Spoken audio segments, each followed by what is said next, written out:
تو یہ بات کہ جو فرض نماز ہے اصل اہمیت اس کی ہے.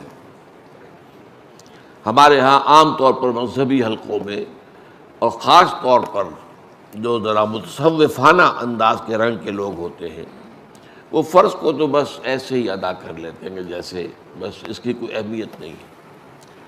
بلکہ بعض لوگ وہ بھی ہیں کہ جو فرض کو ترک کر دیتے ہیں. نوافل پر سارا زور ہے، صرف رات کی نماز پر زور دیا جا رہا ہے. فرض نمازوں یہ ہم نے دیکھے ہیں، ایسے لوگ بالفعل دیکھے ہیں. یہ تمام چیزیں جو ہیں در حقیقت اس پھر راہ نبوت سے انسان کو ہٹا دینے والی ہیں.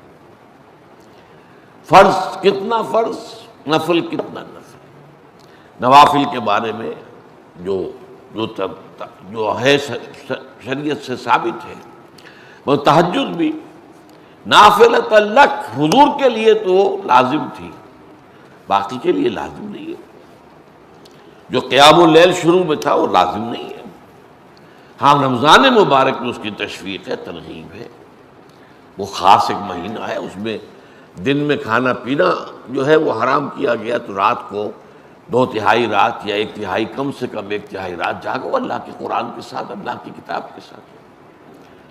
تو یہ اصل میں جو توازن ہے یہ جو ہے بہت ضروری ہے. ارأیت اذا صلیت الصلوات المکتوبات، حضور آپ نے دیکھا، غور فرمائیے کہ اگر میں جو فرض نمازیں ہیں وہ ادا کروں. اب مثلا ایک حدیث مجھے اور یاد آئی، فرض نماز کی اہمیت کو بیان کرنے کے لیے حضور نے فرمایا جس شخص نے عشاء کی نماز بھی جماعت کے ساتھ ادا کی اور پھر فجر کی نماز بھی جماعت کے ساتھ ادا کی، اس کے لیے پوری رات کا قیام لکھ دیا جائے گا. فرض کی یہ اہمیت. تو اذا صلیت المکتوبات، صلوات المکتوبات وصمت رمضان، اور میں روزہ بھی رمضان کے روزے رکھ لوں، باقی روزہ رکھنا آپ کی مرضی پر ہے، رکھیں ٹھیک ہے، لیکن وہ لازم نہیں ہے. نجات کے لیے لازم جو بیس لائن ہے وہ جو عبادات فرض، اس کے بعد جتنا آدمی اضافہ کر سکے. حالات کو بھی دیکھیں، بعض حالات ایسے ہوں گے کہ اس میں اصل اہمیت جہاد کی ہو جائے گی، قتال کی ہو جائے گی. اب ایسا حال بھی ہو سکتا ہے کہ اسلامی نظام قائم ہے، اسلامی حکومت قائم ہے، نظام خلافت قائم ہے، تو اب قتال کا معاملہ جو وہ حکومت کے ذمہ ہے، حکومت انتظام کرے گی. اگر کہیں 10,000 آدمی چاہیے، 10,000 آدمی نکل آئے چل جانے کے لیے، تو باقی آرام سے گھر میں سوئیں یا نوافل پڑھیں، ساری رات کھڑے رہیں، ٹھیک ہے. یہ تقرب بالنوافل کا موقع ہوگا.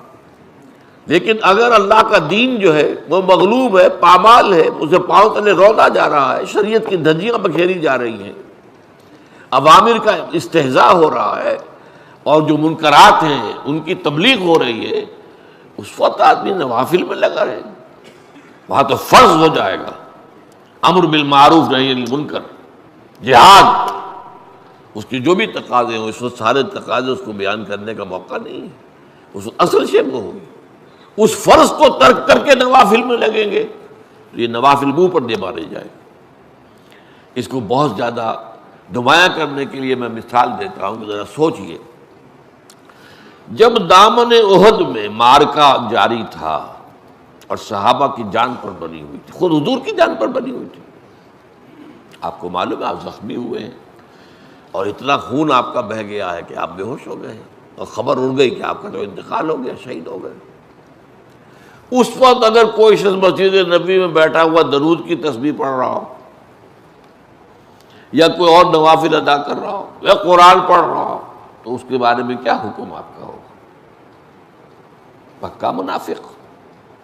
حالانکہ کام تو وہ اچھے کر رہا ہے، درود کی کتنی فضیلت آئی ہے، اور نوافل ہے، یا قرآن کا پڑھنے کا ایک ایک حرف کا 10 نیکیوں کا ثواب ہے.